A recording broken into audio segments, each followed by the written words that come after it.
Pre-budget meeting with the finance minister, we have raised broad issues concerning exports in particular, but manufacturing also in general. The major challenge which MSMEs are facing is with regard to the marketing. For that, we have proposed that there should be double tax deduction for any marketing expenses overseas for MSME.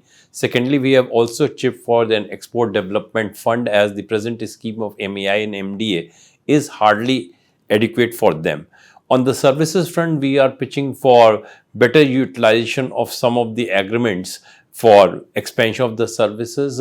We have also said that in the health sector, there is tremendous possibility. We are getting a lot of patients from Africa and Middle East countries, but there is a lot of demand and supply gap which exist. We require around 2.5 million nurses and 1.5 million doctors in the country, and therefore any investment in the health sector needs to be incentivized and capacity should be built.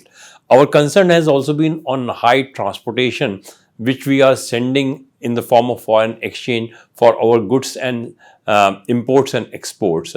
Every year this amount is increasing. In the last year it increased to around $67 billion. When we are talking about export and import of $2 trillion, it is likely to touch $100 to $150 billion. And that's why we need some domestic large shipping companies to address that. On the tourism sector, which has huge potential, we have asked for that GST refund to the foreign tourists, which is part of the IGST Act, needs to be operationalized. In the manufacturing sector, we said that Indian manufacturing has to make competitive, as exports after all depends on the good manufacturing only. And for that, instead of merging small companies into a large companies, we should look into the value chain production, where some of the companies makes the parts and component, some companies make the finished goods, and some companies make the accessories related to the product.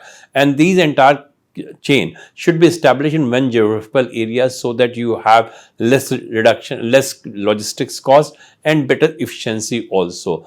The issue of investment from China and USA was also highlighted. We all know there is attraction of India because we are a very young country, we have a large population, and reduction in the corporate tax rate has come at icing on the cake. But we have to provide ease to the investor once he is looking for investment in India. Many countries in the world, they have now different kind of scheme to attract investment. We also should have a nodal officer whose job should be to provide all clearances and approval to the investor, so that investor gets the clearance at one go from all the agencies. Secondly, ultimately the investment flows into the state, and therefore we need to take states also on board. In some of the states, the compliance procedure is still very cumbersome.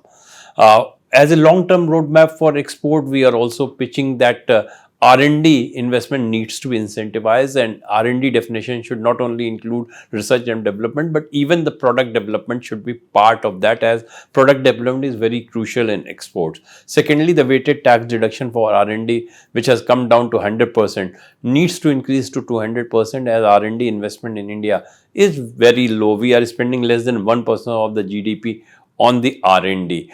A related issue has been the increased logistics costs, particularly for those who are manufacturing in a landlocked state. And if the raw material is imported one, they have to incur freight costs both for incoming and outgoing cargo, which makes them uncompetitive. And that is one of the reasons that landlocked state hardly has a fair share of exports.